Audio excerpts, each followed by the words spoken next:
Hello and welcome to another For Your Consideration with me, Luke, if you've forgotten who I am, and my co-host. Hello, I'm Michael, and you will have forgotten who I am. We're back. We are not promising regularity, but we're back with, as we promised last time, Galaxy Quest, which is Michael's choice. It certainly is. This is a... Well, I don't know. How would you describe it, Michael? Right, okay, so it is almost... Well, hang on. It's played completely straight, but it's a comedy. It's a sci-fi comedy. Do you want actually me to describe the plot really quickly? Would that help? Well, I suppose the headline is it's a Star Trek parody, and also a commentary on fandom, I suppose. But I suppose it's much bigger than either of those things. But that's the sort of headline, really, isn't it? That's the world that's we're acceptable. in. Yeah.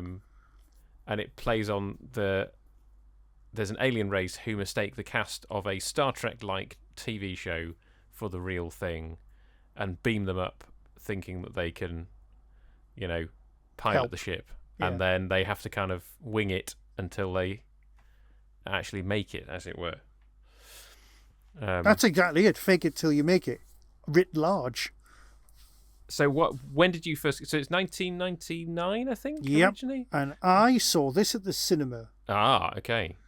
Yeah. Now, at the time, I'm pretty sure it was Warner Brothers, which is being knocked down in Newcastle, and it's now student accommodation. But it was my favourite proper cinema for actual seeing films in.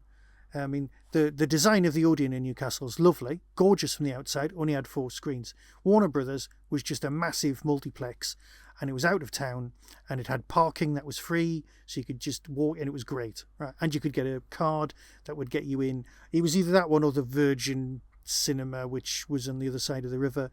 A bit cheaper, because you had the card that would get you in as many times as you wanted. But, and here's the trick, you had to get through the Tyne Tunnel, which of course was going to cost you money. There you go. So that's me of the time. I just instantly loved this movie. I just saw it and was like, yes, this is me. It's speaking to me on all the levels. It's funny. It's great. I wasn't even particularly a big Tim Allen fan at the time. I hadn't really watched Tool Time, where it was on. And I'm pretty sure he'd already done Toy Story by that point. But yep, he had done Toy Story. Well, and I think Toy Story 2 came out the same year as this? Right. I believe.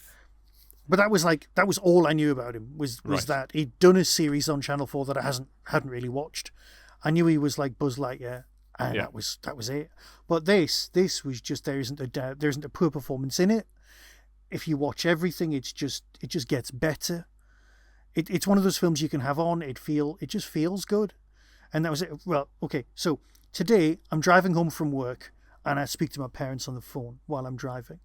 And my dad asks me what I'm up to, right? And I say, oh, tonight I'm recording with Luke for the first time in ages. And he was like, oh, that's good.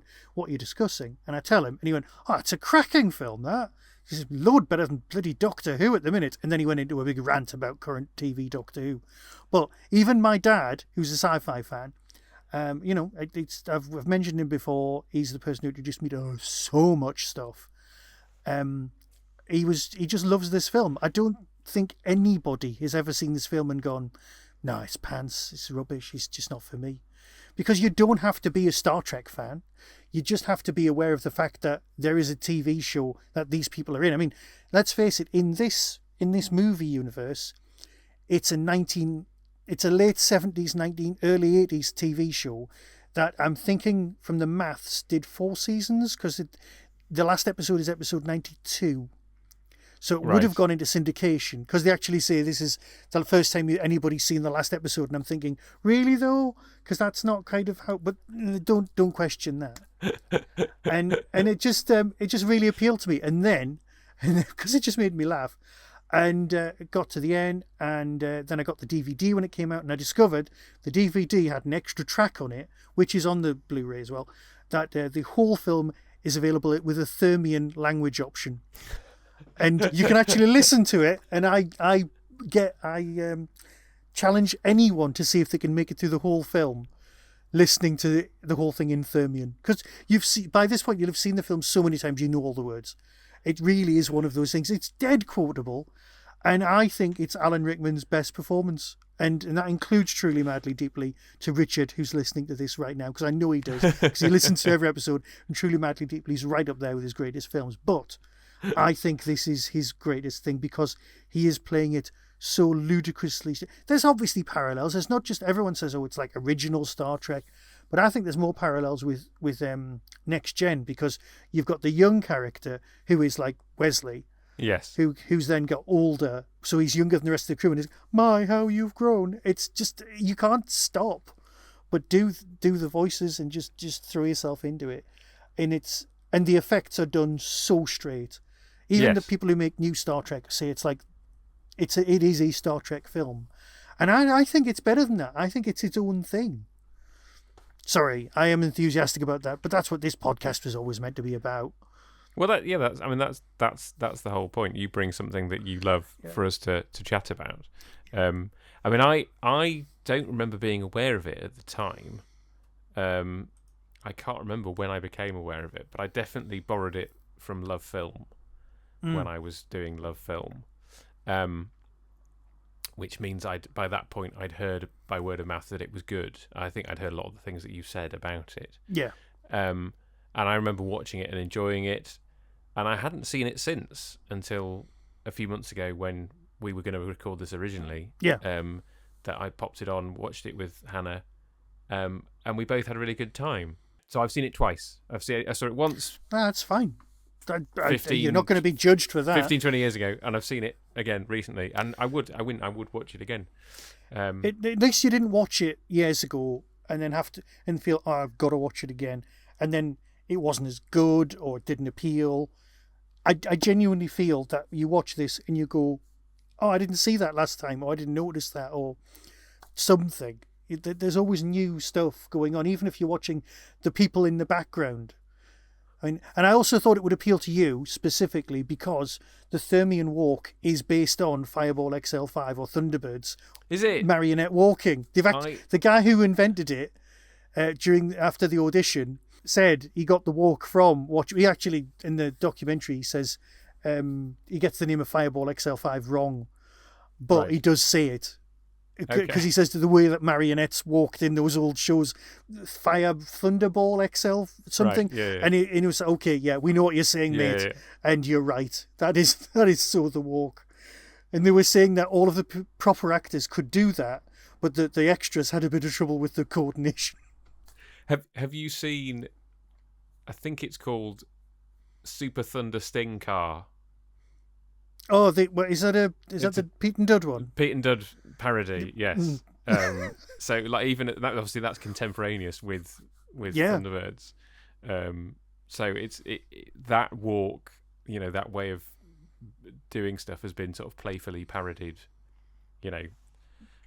forever. I mean, I think the thing that works about this film is, like you say, it works as a Star Trek movie on one level, right? Like the actual mission that they're on feels like the kind of thing that you'd have Kirk doing, right? And the dynamics of the crew are, it's their own dynamic, but you've got the kind of those recognizable kind of characters from the kind of Star Trek world, and at the same time, so you've got the jeopardy, you've got the genuine jeopardy of the situation that they're in, and then it's also very funny throughout. You've got, I mean, in real life, everyone knows that at various points in history, there's a few truths, and I'm putting the rabbit ears on the truths that are accepted about Star Trek and the cast and the way life went on. Right, so you've got Shatner, who did, well, I know you're more of an expert on this one, did it a couple of Columbos, but he also did the TJ Hooker thing. TJ Hooker, yeah. Yeah, because TJ Laser's in RoboCop, sorry. TJ Hooker is in that. and then so his career had some big lumps, but they also had ups and downs because of the syndication, how much money he was getting. There was a point in the 70s where he's living in his car, and then the movies come along and revitalise him, and he becomes and then there's the famous Saturday Night Live sketch where he just tells people to get a life, and people are like, well, is that how he feels, or is that the sketch that was written for him? Where are we at? So everyone knows that Shatner's got like a love-hate relationship with Kirk. Yeah. Did you see Shatner when he was on Have I Got News for You? Oh, no. I remember him hosting the Red Dwarf Space Quiz thing on BBC Two. Oh, I don't think I've seen that. Oh, now that might be worth tracking down. But go on. I know, it's just... So I just distinctly remember he makes some derogatory comments about Ilfracombe, which is in... Why? North Wales, is it? No, I think it's in... is it Devon? Well, anyway, yeah. I can't remember what the story was, but it's just very, very funny to kind of hear William Shatner kind of slagging off a British seaside town. So you've got that, and then you've got Tom Baker on Have I Got News for You is also very, very funny. If you've that's brilliant. Yeah. Tom's hosting was just superb.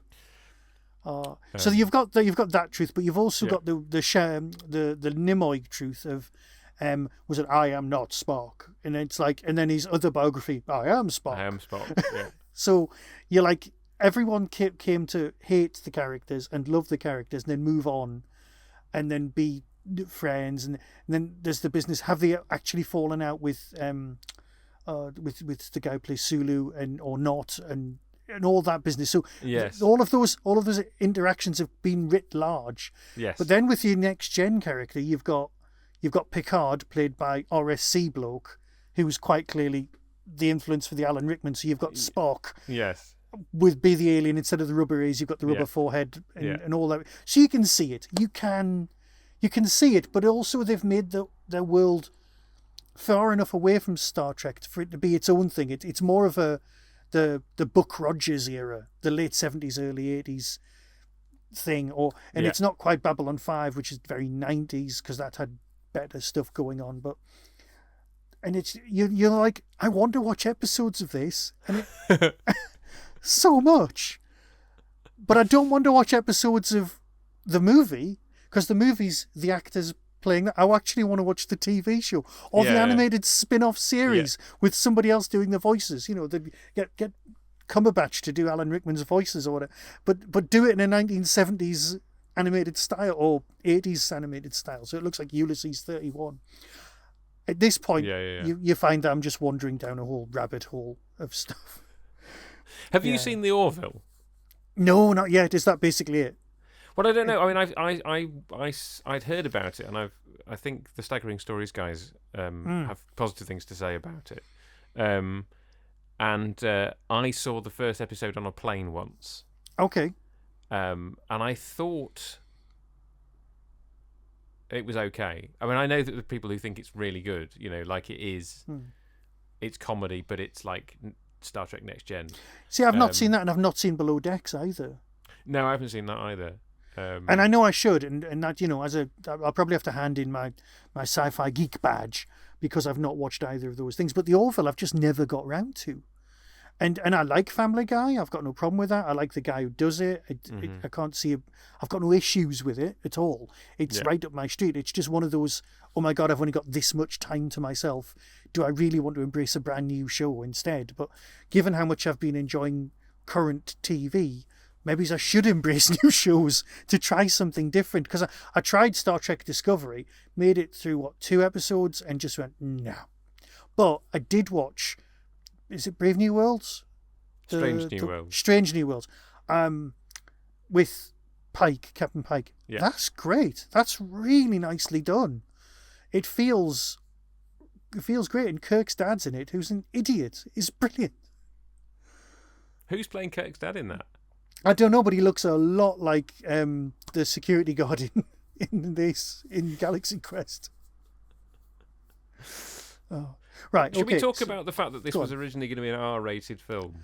We should, yeah, because the reason behind it not being an R-rated film is stupid. Oh, what is the reason that they changed it? Right. Okay. So it's in production, and according to myth, The reason that the studio wasn't on top of them constantly is because they were having production problems with another film that was being made next door, metaphorically speaking, which was Gladiator. So Gladiator's being made. Obviously, it's a global success, but you've got Oliver Reed dying, which is a bit of an inconvenience, to be fair, to put it mildly. And it's not exactly over budget, but it's an expensive piece of filmmaking, and they've suddenly discovered they have to spend a lot of money making Oliver Reed not look dead. So there's that famous scene where you're like, he's not in this kind of thing, and you're like, he is, but he's not, and it's brilliant, and you can't tell.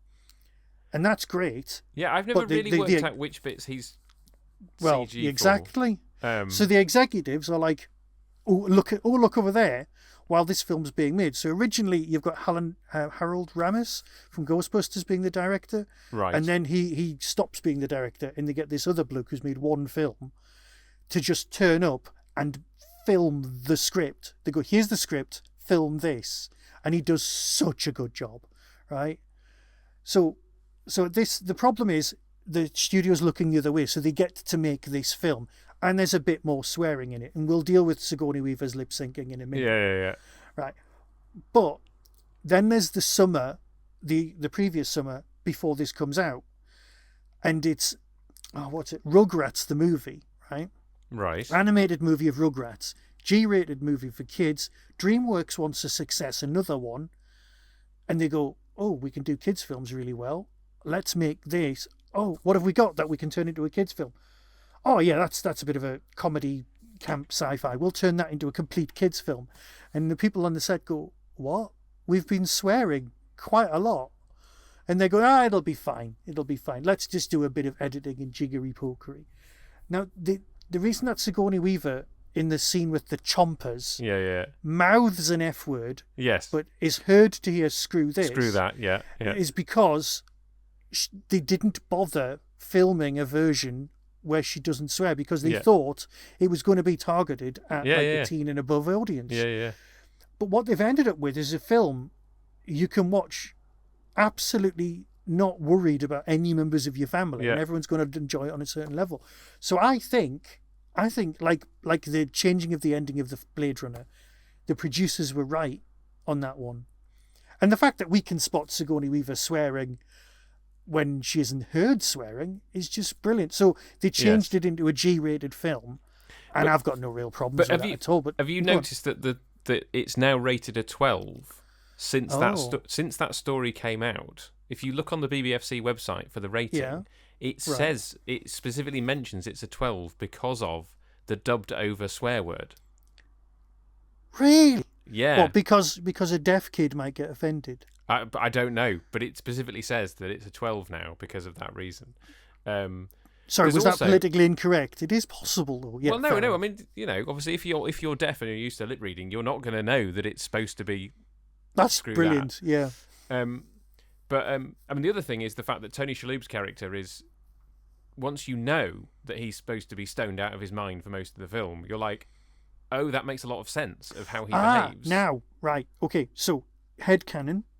Yeah. I always thought, that because, right, you watch the beginning of the bit, and Tony's quite clearly, in the TV version, like the showing of the original, it opens with the clip of the TV show, right? Yeah. And it's 3x4, which is great.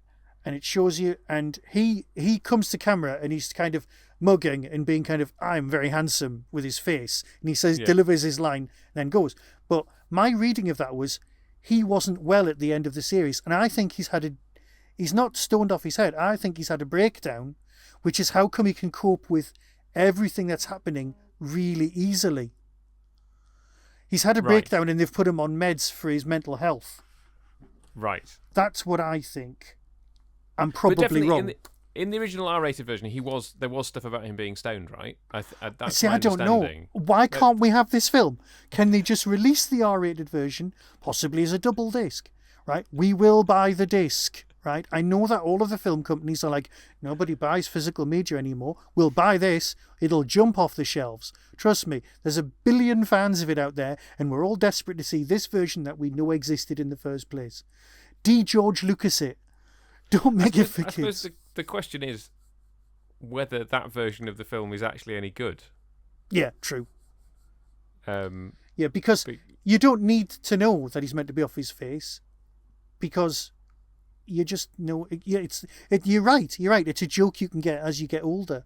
I always assumed he was just not well, and that's why he can cope with having a relationship with Missy Pyle in her natural form.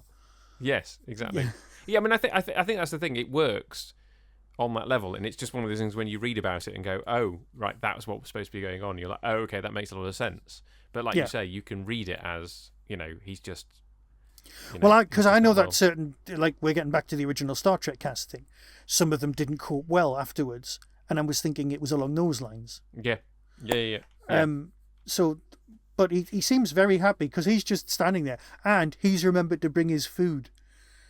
He's the one who can see the bigger picture and just go, "Oh, he's asked us to be in the gig. We should just do it." And then they all get out of the van and run after him because of the things he says. And he's great. And I must admit, how good's the casting, right? Because when you first go and see this, you go, "Oh yeah, it's Buzz Lightyear. Oh, and Sigourney Weaver's in it. That'll be cool," right? That's what happens in 1990. But now you watch it and you're like, "Oh my God, isn't that the bloke out of The Office in America?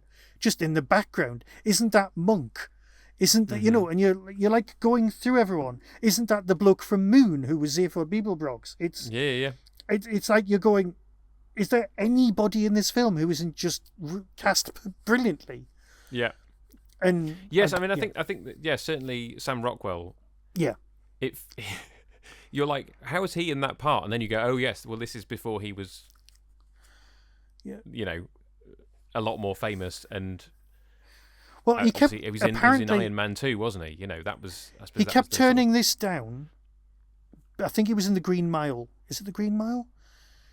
Could be. Time. He's in something like The Green Mile, where he plays a very dark character, and he then had, I think his agent might have explained it to him and gone, right, if these both come out at the same time, people will see your range instantly, and it was like, oh yeah, that makes sense. Even on the making of, do you know the story of the, was it, so on the making of program that's on Prime, which I definitely want to point people towards, there's this thing about people's different acting styles. It's just mentioned in passing, and I've been thinking about this afterwards, because you've got people like Sam who are like really method, and then you've got Tim who learns his lines, says them, goes home. You've got Alan who's pure English acting style, so he's obviously he's got that going on. And there's a lot of other people who've all got different acting styles. Sigourney Weaver worked a lot in the UK, worked a lot in America. She's done lots of different things, and she's got a quite naturalistic style, but she definitely puts in the hours and she works, and she's a very good actor. So you've got all that going on, but they've got lots of different acting styles which normally don't work. And that's why Harold Ramis signed off, because he was like, I don't think I can do justice to this acting style.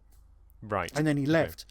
And there's a scene, right? So Spielberg visits the set on the day that Tool Time Tim, as far as the world's concerned, is doing his scene with the tortured guy. Okay? Right. And he has to tell him that he's an actor. He has to tell him it's all real. None of it's real. Yeah. And he has to like destroy his faith in the crew. Yeah. Right. And he does like 15 takes, right? And Spielberg's behind the camera, and he goes up to the director. Well, the director's watching on the monitor, and somebody nudges the director, and the director's like, seriously, I'm at work here, mate. And he turns around to have a go at the person who's nudging him, and it's Spielberg. And Spielberg's going, he's good, isn't he? Right? So that kind of helps with the ego of Tim. Yeah. And then afterwards, he's a bit he's all full of emotions, and he says to the director, he said, I've got to go back to my trailer. I'm feeling all sorts of emotions I don't normally feel. What's going on? So he goes off, and Alan Rickman says, "Oh my God, he's just discovered acting." and I'm like, yeah, he has. So it was really nice, and I just love the way that everybody's taking it so seriously in order for it to pay off well. And I must admit, also the effects are bloody good as well. They stand up really well, even after 25 years. Yeah. No, it's the kind of thing where you're like, this could have been the set that Yeah. they built for a Star Trek movie. The CG is, it works. The fact that the bad guys are partly CG, right? I think. Yeah, there's CG going on. It's Stan Winston, so Stan's always going to give you practical effects with a frosting of CG in order to make everything feel real, and so that you can't see the join. And Stan, absolute hero of mine. He's just up there. It's like Stan Winston's team. Yes, that's great. For the uninitiated, Stan Winston, we're talking Terminator, is his most famous piece of work, right? But obviously, a long career in... Well, long career, but also he did a lot of the sort of horror movies you've not seen. Right. And there was some seriously good work going on. Yeah. And Stan Winston... I used to buy a Cinefex, which was stupidly expensive as a magazine right. from Forbidden Planet. And there was always a special. And apparently the issue of Cinefex that deals with Blade Runner is worth an absolute bloody fortune. But the other ones were always good. And there was always, it's like, I'll just go into Forbidden Planet. And they were always sealed in plastic, so you could never read them. You had to buy them.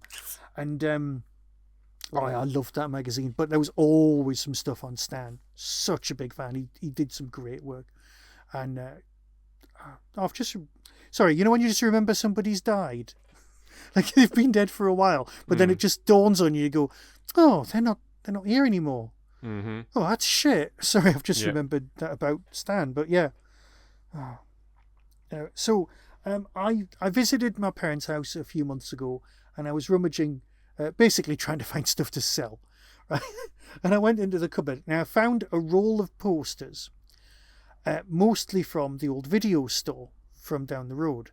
And I always used to get them. So I've got some cinema posters and all sorts from films that you've either never heard of or and I'm thinking, I'll sell them one day. But in the middle of the roll, I found a poster I'd had made, which was really sad because I'd managed to track down the Japanese promo leaflet for the movie, and I'd taken it to a shop, had it scanned, and had it printed as A1, right? And this is proof that if I'd concentrated and actually looked after my money when I was a student, or when I was in, it's the 2000s, I was way past being a student. No, I wasn't. I was still a student. Yes, arguably. Leave it that I was doing my master's at the point, right? I would still have cash. So I have a bright pink Japanese A1 poster that never existed of Galaxy Quest that was on my wall for at least 2 years.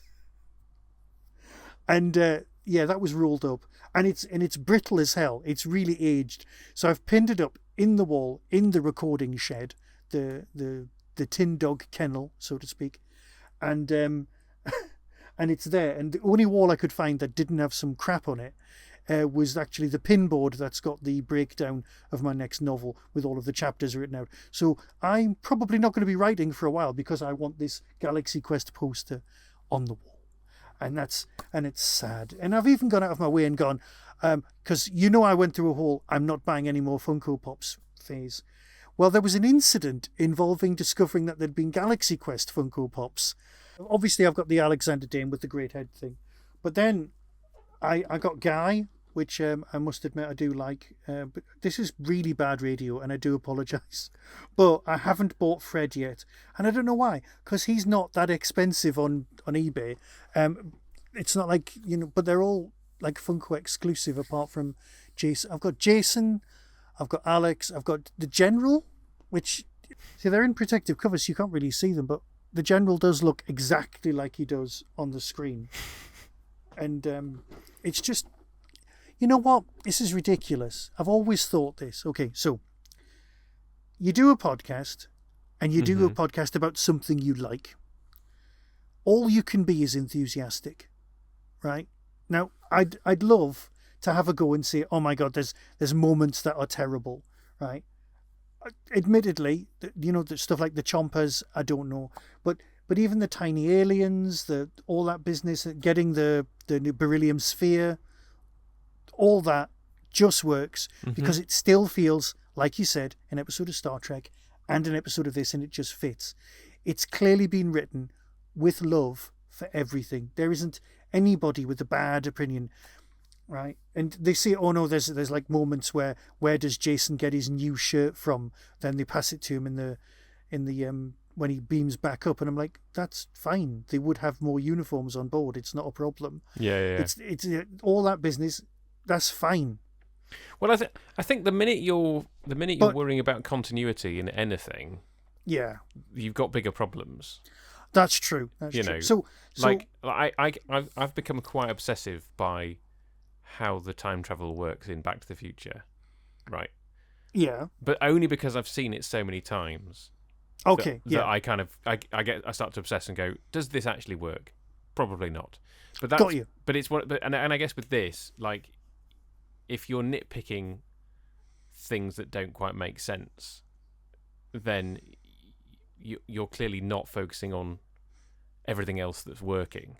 No, that makes total sense because you the whole point of the film. I mean, there's even moments in the film where they're talking about this makes no sense, or they actually have to look up the schematics for the ship because kids have got the drawings and everything. All of those things about being a fan and having a love for a show and it meaning something to you, and it's the passion and it's the love that you've got and all of that business that shines through, right? And the problem is that for us is that it's much easier for not just us, for any podcaster, for any reviewer, any YouTuber to get more content out of something they're not enjoying. Yes. Yeah. Because right now I'm just sat here going, oh my God, what a great film. This is brilliant. If you've not seen this, go and see it, right? Yeah. It's a 3-minute review. It's a 3-minute review at best, right? Because if I tell you what happens in it, that's a spoiler. If I bang on about certain bits, that kind of becomes a spoiler, or you're just sat there going, yeah. Now I know there is a theory. There is this theory of reviewing, and it was put forward by one of the old editors of Doctor Who magazine, and the theory is people just want to be told what they've already bought is good. Yes. And I can see that argument. I can genuinely see it's like, do you already like this? Yes. Well, you're right, and that makes you cool. Yes. And yes, it's why there are certain Doctor Who DVDs where you read the sleeve notes and you're like, no, I don't want you to tell me that this story's crap. I've bought it. I'm going to watch it. Which I do. It's that kind of that level of sleeve notes. You're like, no. If you're going to write the sleeve notes, like the thing that you're writing the sleeve notes for, because the people who are going to read the sleeve notes are the people who've bought it. Tell me that this thing's good. I've literally just remembered. I've got the film playing in the background. Okay. Yeah. I've literally just remembered because, when stuff is in your world, and it seeps into your head, so that you start quoting it and things like that. I've just realised I say a line from this film quite often. Often when I'm in the kitchen, and I hadn't realised that it was from this, but I've just looked up and gone, oh God, yeah, it is. And I even say it in the voice where somebody gets beamed up and he doesn't survive and it exploded. And I just do that. But it's like if I make a meal or do something in the microwave and the lid flies off or something, you just look and go, even in your own head, you go, it exploded. And it's just did. So it's that kind of film. It's like the Python films where they're just in your head. They're part of your culture. They're part of who you are. And that's great. I'd like to meet the director and just shake his hand and say, you did a cracking job, mate. Everything worked. Thank you. And that's not good content. That's not why people would be downloading YouTubes. You need worst film ever. And you need that kind of nonsense. I think if people have stuck with us for this long, they know that this podcast is just us going, we like stuff. Yeah, well, that's what this was always about. It was always for your consideration. Here's something I love. You might like it too. Yeah. And if you do, that's great. And if you don't, that's fine. Yes. And I'm genuinely pleased that you did like it because. Oh yeah. I can't see why you wouldn't. Why anyone? No, well, wouldn't. this is the thing. Like, I think if you're anywhere in our wheelhouse, unless you really dislike Star Trek, which is it's possible. There are people who listen to us who don't like Star Trek, it's not. I mean, Star Trek's not my favorite thing, but I've watched a whole bunch of it. I've watched all the movies. I have the movies on the shelf because I like them, even the less good ones. And this is even just the one where Kirk says, "Hey guys, let's go meet God." I mean that yeah. Yeah. Well, no, that movie can stay purely for the Captain Kirk is climbing the mountain. Why is he climbing a mountain? He wants to make love to the mountain. You know, that interview with Shatner that's been kind of turned into a music track. Like that's fine. This is not. There's nothing to do with Galaxy Quest, but you know, you're talking about quoting things. Very proud dad moment. Okay. Recently, we've been getting slices of salami in our weekly shop because the kids like it. You know, my youngest. It's not a crime. My youngest daughter has multiple allergies, and meat happens to be one of the things that she can generally eat. Anyway, do you know where I'm going with this? Salami.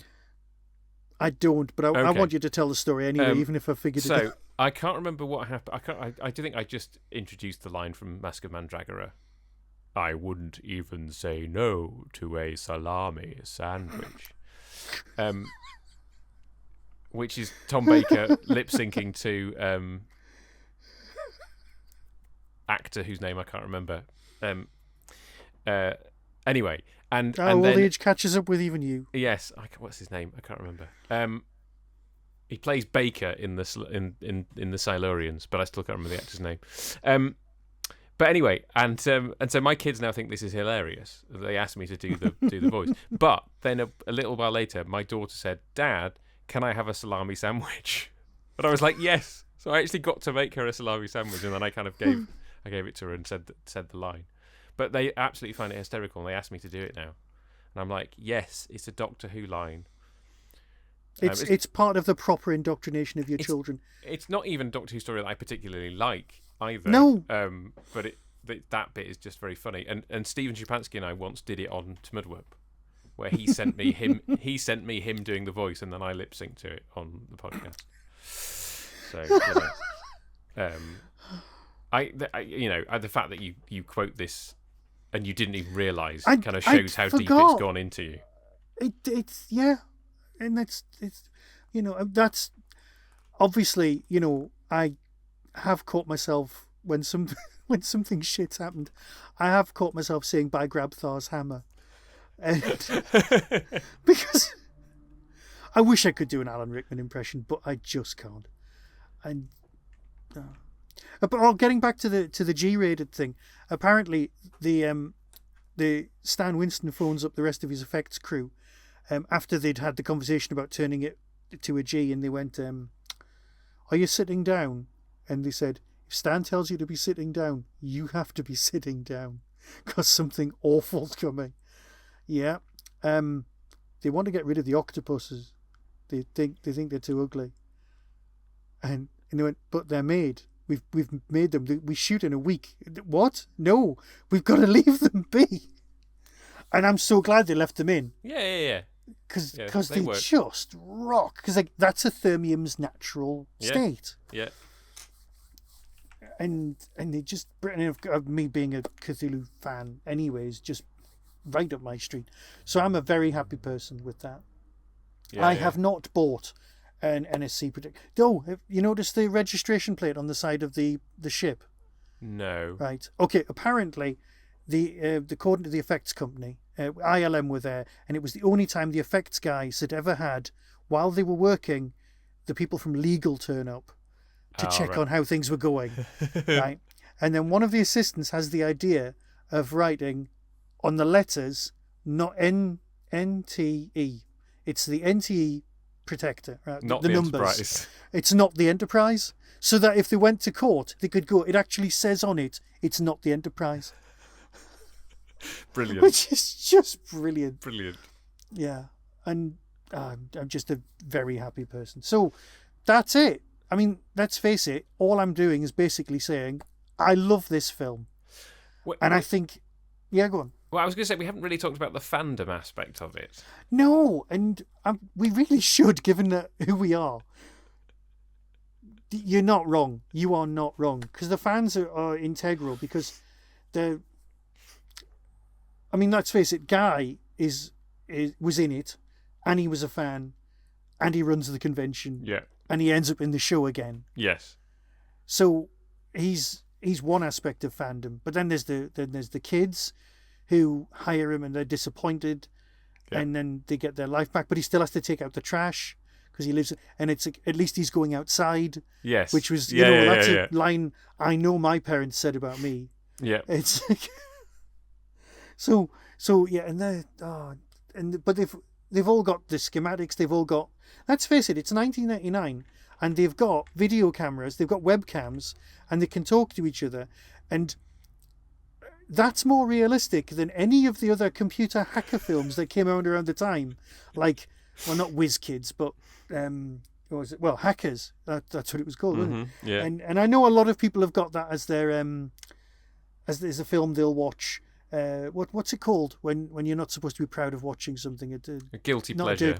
Guilty pleasure. I was thinking Dirty Secret. No, that's a different thing. It's a bit of a guilty pleasure, that film. And again, I saw that one at the cinema. But I saw Strange Days as well. So I saw too many films at the cinema that I perhaps shouldn't have bothered with. Ooh, that's not going to go down well because I know there's some people out there who really like that film. But that's okay. That's okay. We're allowed to like stuff. We are. Right. So, have you ever been to a convention like that? No. Well, yes, actually. Yes, I have. You've never experienced Buffy fandom. Buffy the Vampire Slayer fans, oh my God, they can party. They can party almost as much as Hitchhiker's Guide fans, right? Right. They are very, very pleased to see the cast, right? Especially back, well then, I mean, let's face it, it's around this era that Buffy's big. Yeah. And Buffy fandom, the Blackpool conventions, I don't know if anybody else went to those. If you did go to those and you're listening to this, and let's face it, that's going to be quite a small Venn diagram. I was the person who cosplayed Smile Time Angel 2 weeks after the episode aired. Right? Okay, now that's how much I took the it wasn't even called cosplay then. That's how long ago it was. It was called the Fancy Dress Parade or something. Yeah. Or the Costume Parade. It wasn't called cosplay. That's how long ago this was. And I built a giant foam head and went as a Muppet. I will send you the photograph if I can find it. I think there's one. Yeah. I didn't even win. I came third. Right? But it was a damn fine costume. So anyway, Buffy conventions, very much like the convention at this, because there's the autograph signing, the bit where you get to meet people and join the queues and all that business. So yeah, for me, that's closer, because when I'm at Hooverville, I'm there to talk to my mates. Mm-hmm. I'm there to spend some time in a lovely Doctor Who welcoming environment. Hooverville's a hug in a convention form. It's what I imagine Gallifrey is like. It's like a state of being. But the frenzied enjoyment and the actors coming on stage and just telling stories, I think that's more for me, would be my Buffy convention. Yeah. Have you experienced that sort of thing? Well, yeah, I suppose the closest I've been to Hooverville and I've been to Galley. Like those are my two. I've never been to Gallifrey, but I have been to me. Yeah. Yes. I'm sure somebody out there will have to. Yeah. Anyway. Yes. So there's an element of Galley that this is like, the big convention halls. Yeah. It's in America, And I suppose I've never really been that interested in the signing aspect of things. Like I very specifically queued at Hooverville for Wendy Padbury. Yes. Last time, but there's very few people that I've felt the need to kind of queue to meet. I think I've been fortunate enough to meet, like obviously with Hooverville, we've both been very fortunate to, be welcomed as podcasters and get on stage and interview people, which is much better than waiting in a queue for ages and getting a couple of minutes with a person. We've actually been allowed to be on stage with Colin Baker and Peter Davison for me, and people like that. Janet Fielding. Yeah. I got to be on stage with Janet Fielding and interview my all-time favourite companion. Yeah. And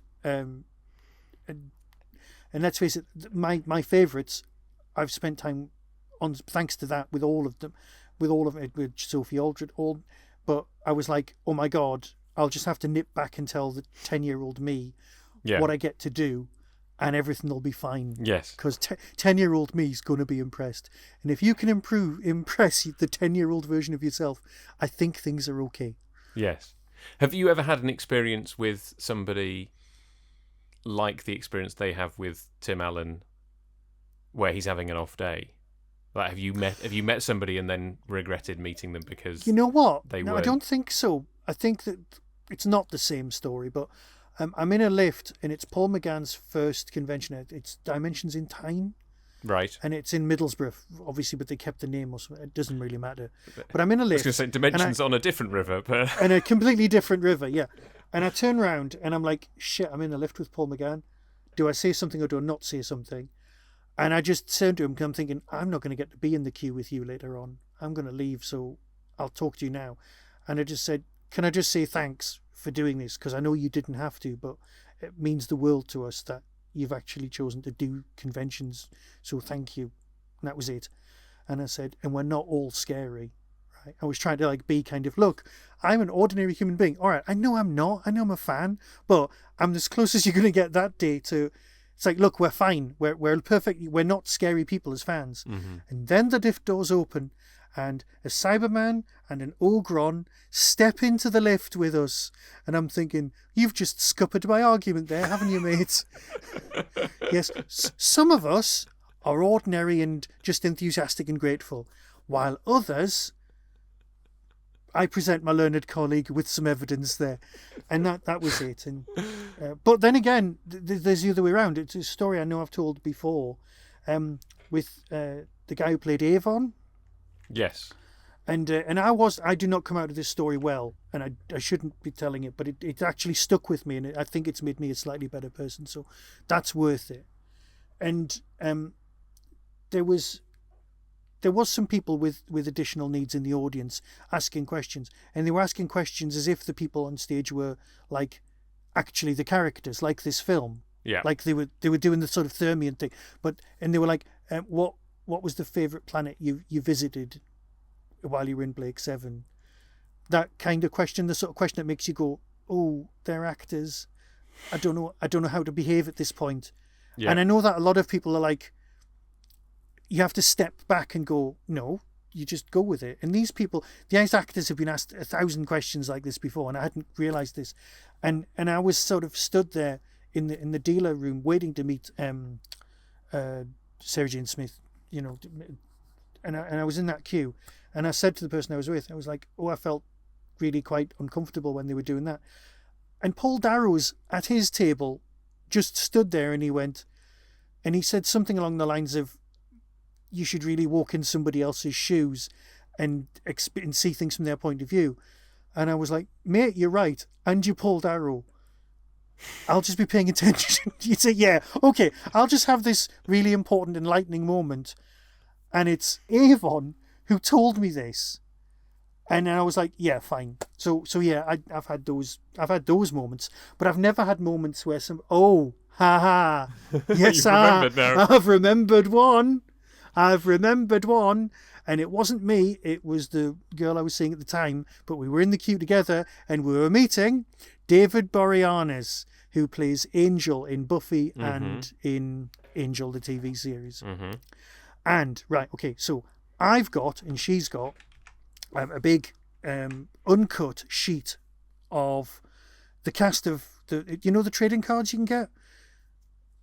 Trading cards in general, you're aware of trading cards, right? Yeah. Well, you could get an uncut sheet of 9 with the cast, and it was foil print. So it was a limited edition uncut sheet, quite expensive to begin with. And I was getting it signed. The reason I'm getting distracted is because I've got the film in the background, and the scene where they beam up the monster and it explodes. Oh yeah. And I remember my wife and I were watching this, and she looked away because it is quite gross. Yeah. For a PG. That bit. It is. Anyway, sorry, you were saying. Sorry, right, so we're in the queue. Anyway, so David Boreanaz gets hers, and he signs his name right over Sarah Michelle Gellar's face. Right? And he has basically the laugh you've just done when he turns to the person he's with and just shows them and starts pissing himself laughing. And it's like, yeah, that's hilarious, but you've just basically defaced something. Could you not have signed somewhere, say, near your own face? And that was the closest we came to it. It was like, mate, think about it. Yeah, we've just spent quite a lot of money getting here. We've spent quite a lot of money on this autograph that's already covered in other autographs, and it's what are you doing? Yeah. So, and it was like, that was a bit of a dick move, I'm sorry. But yeah, that's the closest of being disappointed in meeting someone. Also at that convention, the people came out beforehand and said, David, we'll be speaking in a moment. You can ask any questions you want. Do not ask questions about the state of his marriage or his wife. Thank you. And then they walked off. And it was like, sorry, what? We were going to ask questions about his leather coat, but now all we want to ask about is his marriage. About that. Yeah. It was a terrible convention. It was bits of it were lovely, but a lot of it was terrible. I met David Collins. Yes, you did. Have I told this before? No, you met him. Hang on, you've told me, but you haven't told any listeners. And all you've done is said that you met him at the UFO gig, and I just know you did meet him. That was it, because he was. Oh, okay. Was he there with his wife? I can't remember whether I've told this on the podcast before. Anyway, so I met David Collins in the green room at UFO ShadowCon 2, and I think he'd just been on stage, and I interviewed one of the directors whose name I can't remember, and Richard Martin, who was there because his wife was in UFO, so he was just in the green room. Yes. Anyway, David Collins comes and sits next to me, and he's clearly there for the money, right? Yeah. Because he doesn't seem to be that interested in the fact there's that conversation. And I just kind of said to him, would you be interested in doing a podcast interview? And he said no, which is perfectly fine. Yeah. But I remember, because I've been in the green room, I didn't see his interview on stage. But I think I must have watched some of it later, or no, maybe he was maybe it wasn't the green room. Anyway, he was basically talking about, and he just threw out these things offhandedly, like, oh yeah, that was the time when I was having an affair with that actress. You've not told me that before. And nothing, and you're just like, right. And it was the kind of thing where, like, you're like, okay, this guy just needs somebody to draw stories out of him, because he'll throw out a line like that and then not elaborate. Sorry, any interviewer worth their salt at all would have gone, I'm going to follow that road just for a minute and actually stop them, make a point, step out, be the fourth wall breaker and just go, I'm sorry, I know we're here to talk about Sapphire and Steel. However, could you just talk a bit more about that? Because, let's face it, not a lot of us would know that story. I did once meet a slightly grumpy Colin Baker. And I know it's not what he's normally like, because the first time I met him was at Lakeland, and we got him to do the Blackpool line, Yeah. And that was amazing. And then I met him again at Hooverville, and he came onto the stage, and I can't remember who else was on, and he just wasn't in the best of moods, and he warmed up, but it was like, because I had this anecdote about meeting somebody at my sister's wedding who had been a sound operator during that era. Okay. And he told me that Colin Baker had this bit where he came over and had to operate a computer console, and there was no sound. Yeah. But he said to the sound guy, I'll make some noise with the keyboard just to give you something to record. And I thought, that's just a really nice moment. Yeah. And so I sort of recounted this to Colin, and he was like, well, he had no memory of it at all and didn't really make anything of it. And I was like, you're clearly not in the right mood. But I think often you can kind of tell that it's just, Well, the thing is, they're having a bad day. We do forget they're human. It's ridiculous. Yeah. And we always expect such things of them, and that's it's ridiculous how we, as fans, can behave towards these people who are people.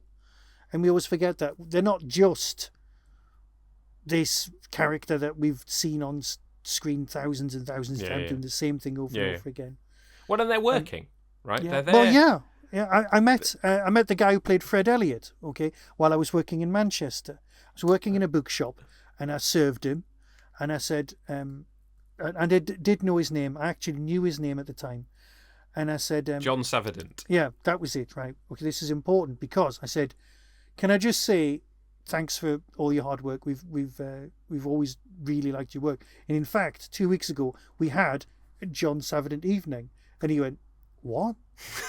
And I said, we had some episodes of Coronation Street, and we had Blake Seven, and we even watched a little bit of Doctor Who, right? Because we'd actually done this. I was living in Altrincham, and we did that. And, what, his blink and you'll miss it at the start of the visitation? Well, exactly, because we were having it. We were drinking. We'd started watching Coronation Street, right? And then we went, I'll tell you what we need to watch next. It became a John Savidant evening. It wasn't planned, okay? we watched a really good episode of Corrie. Then we watched, was it Blake Seven?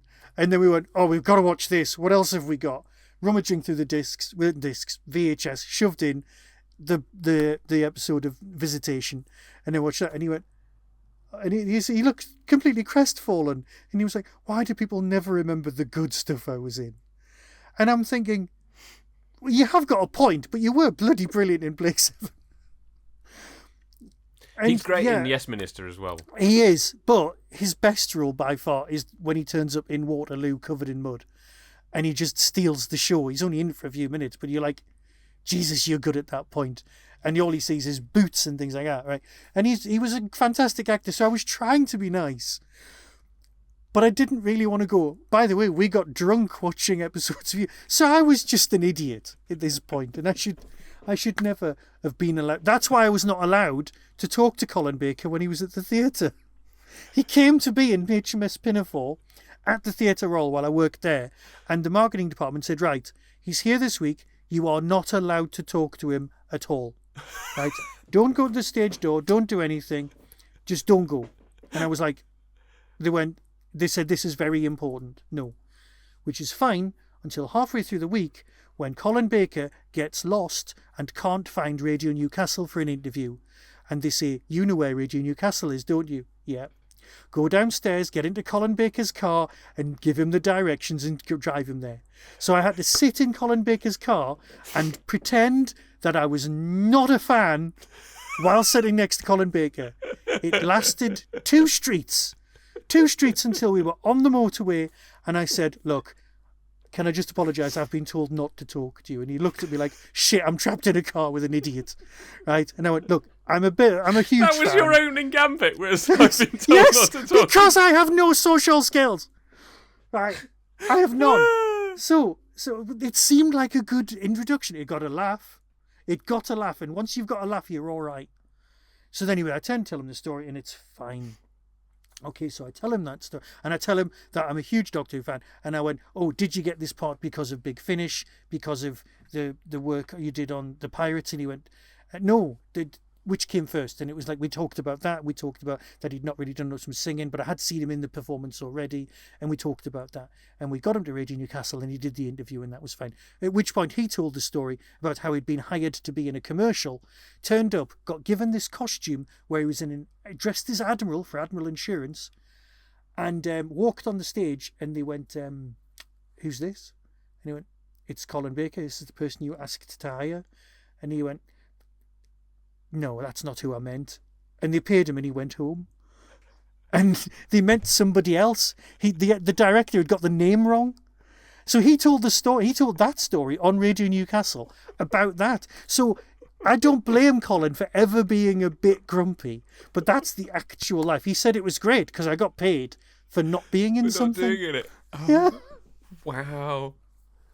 So yeah, Colin is brilliant in my eyes. I mean, I've got his yeah. autograph up there on his action figure where it says the Colin Baker, and he will always be the Colin Baker. So that's fine. So Yes. our experiences of fandom where we forget that they're human is our fault. It's not theirs. Yeah, no, and I think because my first experience of Colin Baker was so positive, yeah, I made allowances for my second experience of Colin Baker, where you're just it's a long day, you were slightly late to the panel, and I've had weird moments like at Galley. I met Mark Strickson in the loo.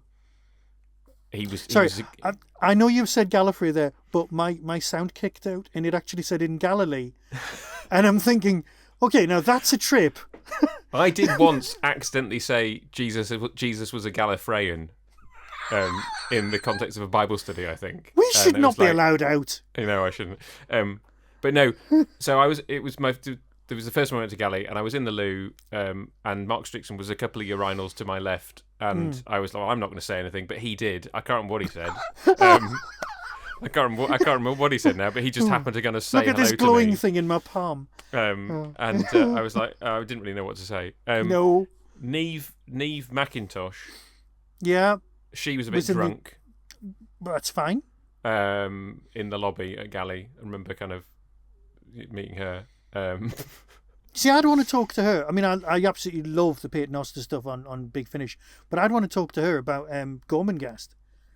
Because she was really young in that. I'm vaguely aware of Gormenghast, but yeah. I would make you watch it, but it's 6 hours long. And yeah, in Christopher Lee walking around being Rotcod, not Doctor backwards. Yeah. Yeah, so we've gone off on a massive tangent there. We have. All right, okay. The only thing in my notes that I haven't discussed so far is the fact that this film exists in 3 formats. Right? Oh. Yeah. Okay. Starts off 3x4, and then it goes into ordinary widescreen. Okay? Right. Now, apparently, according to urban myth, the script. Then, when he gets beamed off the ship, and he realizes that it's all real. Because, there's the big scene where the back of the ship opens up and you can see the orbiting the star. That, because the whole film has become anamorphic after that. Because that it's like, it's proper CinemaScope. So it goes 16:9 until he sees the world in a bigger world. I'm just going to have to... And then that's it. I'm going to have to scoot that back now. Right. And the thing about that is, apparently people didn't realise, because they went, oh yeah, it's not going to be 3x4. I'll just set the cinema screen to that big. So a lot of people experienced the edge of the film missing or was covered in curtains at the cinema because they didn't realise. So it's dead clever, but it's not. So it's one of the few films in 3 formats. A bit like If's in colour and black and white, only because they ran out of money. Yeah. But, so that's what we're going with. There we go. That was the one thing that I needed to drag us all back and say, hey, that's an interesting fact. Let's share it. So I have. Well, let's do Spot the Doctor Who actor. Really? Is there anybody? I've not even bothered looking. Hang on. I don't think there is. No, Rickman's never done it. I don't think anybody else has done it. Sigourney Weaver might do it eventually, but I don't think so. No, I can't. I can't. I don't think so. Do write in if there's a small bit part from somebody, but I don't think there's anybody who's been in Doctor Who. No. Because it's an American movie, which means there isn't a massive amount of overlap. True. Yeah. I'm just wondering if Sam. No, I can't think of anything. No, I can't. Yeah. You can do degrees of separation to nearly all of them. And yes, I mean you can probably do 1 degree of separation to quite a few of them from somebody. Yeah. But yes, it's not the kind of film where you're likely to have a Doctor Who actor in it. So no. Anyway, right. So that was that. That was Galaxy Quest and a few of our fandom stories. Yeah. What would you like to bring next time? Well, I had a pretty solid idea of what we were going to do next, but I've changed my mind. We're actually going to do something that I'm currently in the middle of watching myself. Okay. I'm going to get it off the pile so I can show you. Oh, it's on the pile. It's not Andor then. No. Well, and it links because you brought up John Savidant, right? Oh my God, what is it? No, it's not John. It stars as one of its stars. Anthony Carf, who Beaugest, yes. Anthony Carf, who was in that scene with John Savidant in Doctor Who. I've just spoilt Doctor Who watch for you. So this is. Do you know anything about? I guarantee you, I wouldn't have got that. Do you know anything about? Do you know anything about Beaugest? Right. Okay. My entire knowledge of it consists possibly of Laurel and Hardy. Right. And I think a few other things like appearing in other things. Right. I don't think that looks like a BBC version you've got there. Yes. So this is one of the last things that Douglas Camfield made. Right. So he died at the beginning of 1984, and this was broadcast at the end of 1982. So it was, and it was a bit of a passion project of his, because he also, we'll talk about this next time. He was commissioned to write a Doctor Who story set in that world, which never happened because he didn't manage to write it, and it would have seen Sarah Jane Smith killed off. Apparently. But it's. We can discuss offline how much. Sorry, I'm a bad fan. I shouldn't know any of this, but yeah. Yes, it's eight episodes, and they're Doctor Who length episodes. So it's basically the length of The Invasion, which he also directed. So I don't know whether you have the stomach for watching that much, or whether I should just pick a few episodes.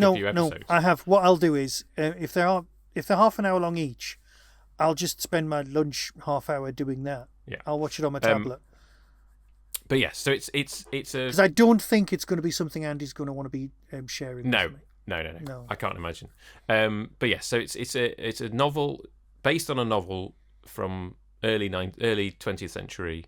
I honestly thought you were going to say based on a novel by a man named Lear. No, and I thought no. Based on a novel by a man named Wren. It's been adapted into lots of movies. I've never read it. I've never seen any of the films. But my brother had this on VHS when he was a kid, and we watched it. Let's go with it. Hannah and I were watching New Tricks the other day, and I was like, "Oh, Anthony Carff, who has a recurring role in New Tricks, he was in Beau Geste. Shall I see how much this is on eBay?" And I bought it for like £6. That's right. The film that I'm going to buy, that I'm going to suggest for the future, which is, to be fair, stupid if you've not seen the thing that it actually references, was like £3 on eBay the other day. So yeah, I get it. It's a lot easier for us just to go, I wonder if this is stupid. It's like we've got all these massive streaming services that exist in the world, and in order to share stuff, we're going old school and buying second-hand discs because we have to. That's because the best stuff is not on streaming. I know, but hasn't anyone realised this? The only channel that's making money or is being a massive success is Talk TV, right? Which is run by a man in a massive shed. It's a converted barn. But Talking Pictures. Talking Pictures, yeah. And that's the channel that constantly shows stuff that makes me go, actually, I'll just tape that. I've still got The Abominable Snowman taped off it from months ago that I keep dipping into. And I keep going, I must watch the rest of this. It's so damn good. Well, it's Peter Cushing for a start. What more do you need? But anyway, that's beside the point. I'll watch it. You send it. It will be good. And we will appear at eventually do it, which is why I am saying yes to the 8 episodes. Yeah. Because as long as I don't have to watch it within a month, we're fine. Okay. Yeah. Right. We'll take our time, and we'll be back in your ears. Yes, eventually. At some point. We promise eventually. Yes. Okay. But until then, it's down to me to say goodbye and hand over to Michael. When I will be seeing you